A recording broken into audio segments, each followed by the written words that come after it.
मित्रांनो नमस्कार, स्वागत आहे तुमचं एका नवीन ब्लॉगमध्ये। आज मी जातोय मोरगावचा मोरेश्वर इथे दर्शन करून थेट जेजुरीला। हा अंतर आहे फक्त 15 किलोमीटरचं, जवळपास 17 किलोमीटरचं अंतर होतं। मी 2 किलोमीटर कव्हर केलेलं आहे।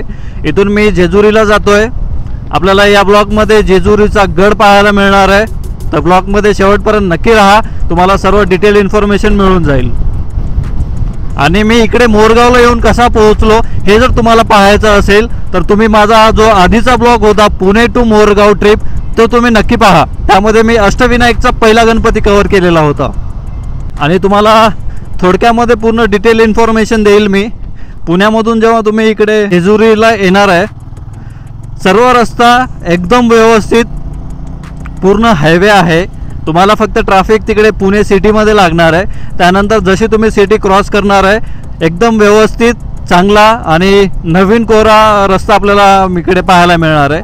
मी याच्या आधी आलो होतो इकडे जेजुरीला, तेव्हा पूर्ण रस्त्याचं काम चालू होतं, पण आता मॅक्झिमम जवळपास 95% काम सर्व कव्हर झालेलं आहे।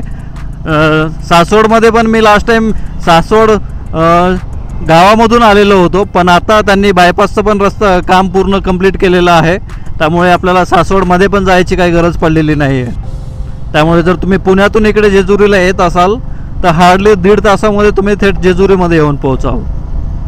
आणि हा आहे जुलै महिना, लकीली आज अजिबात पाऊस नाही आहे, त्यामुळे मला हा ब्लॉग करणं पण थोडा पॉसिबल झालेलं आहे। रिटर्न जाईपर्यंत पण पाऊस नसावाच अशी माझी इच्छा आहे, कारण का पाऊस असेल तर मग थोडं हेक्टिक होऊन जातं, गाडी चालवायला थोडा प्रॉब्लेम येतो।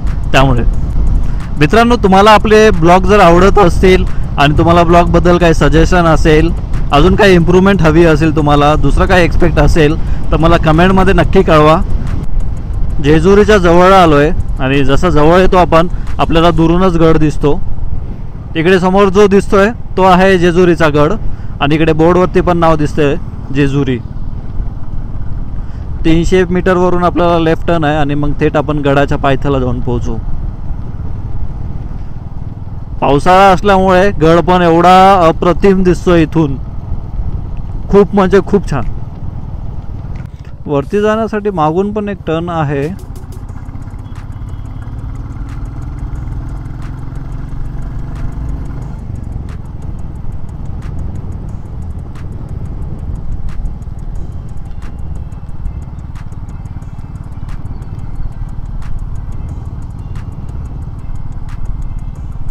मला बॅक साईडने जायचं नाही आहे, त्याच्यामुळे मी हा कॅन्सल केलेला आहे। मला आधीच डाऊट आलेला होता हा बॅक साईडचाच रस्ता आहे, कारण का आपण जेजुरी बसस्टँड आहे ना, जेजुरी बसस्टँडच्या समोरच एक रस्ता आहे आणि त्याच्या पुढे पण एक रस्ता आहे गडाकडे जाण्यासाठी।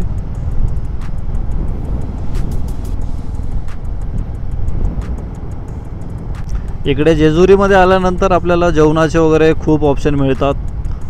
इवन जेजुरीमध्येच नाही तर तुम्ही येते वेळेस पण रस्त्याच्या दोन्ही साईडला आपल्याला खूप ऑप्शन आहेत जेवणाचे।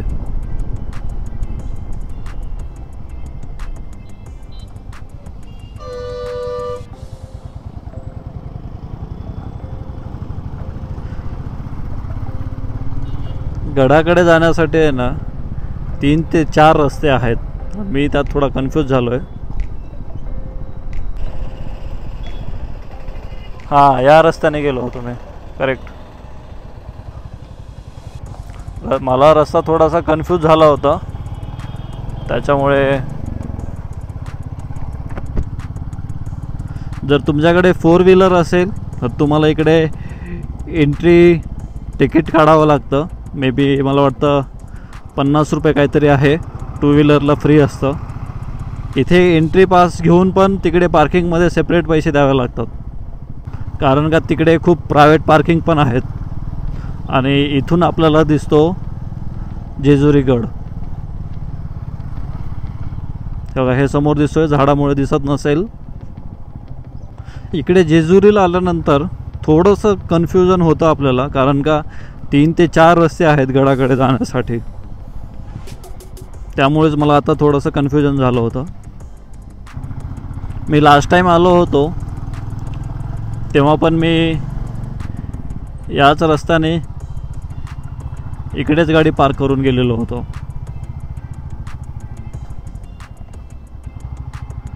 आत्ता पण त्या साईडला यामुळे आलो की कन्फ्युजन होणार नाही. इथं 2 व्हीलर पार्किंग आहे, राईट साईडला आपल्याला 4 व्हीलर पार्किंग पाहायला मिळते आणि इकडे लेफ्ट साईडला 2 व्हीलर पार्किंग आहे.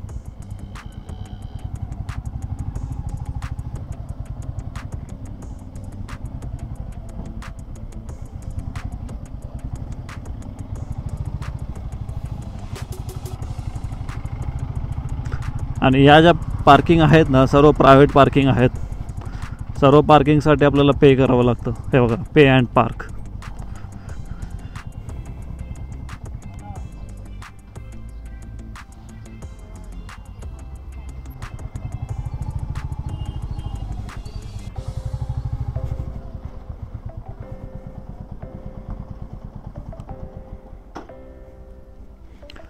गाडी पार्क केली. आपल्या गाडीसारखीच गाडी आहे, फक्त ब्लॅक कलर आहे. आणि आता आम्ही जाऊ गडाकडे.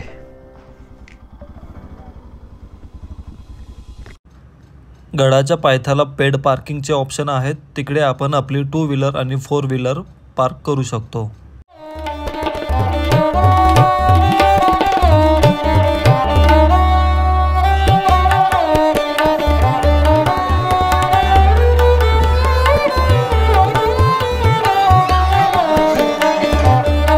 गडाबद्दल सांगायचं म्हणजे गडाला जवळपास 450 पायऱ्या आहेत आणि गड पूर्ण सर करण्यासाठी जवळपास 25 ते 30 मिनिट वेळ लागतो.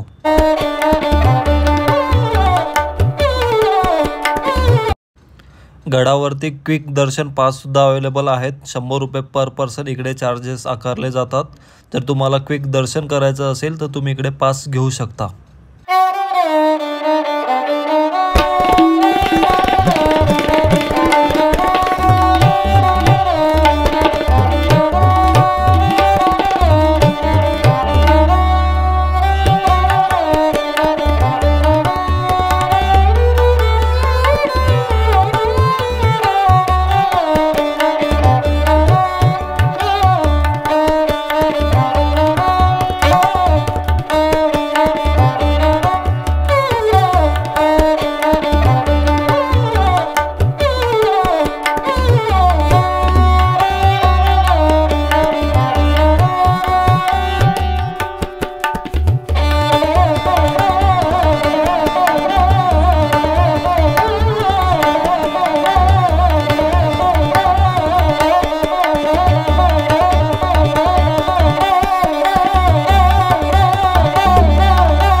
तुम्हाला हा व्हिडिओ कसा वाटला मला कमेंट सेक्शनमध्ये नक्की कळवा. आणि आत्तापर्यंत आपल्या चॅनलला सबस्क्राईब केलं नसेल तर आत्ता सबस्क्राईब करून घ्या, जेणेकरून अष्टविनायक सिरीजचा एकही पार्ट तुमच्याकडून मिस होणार नाही.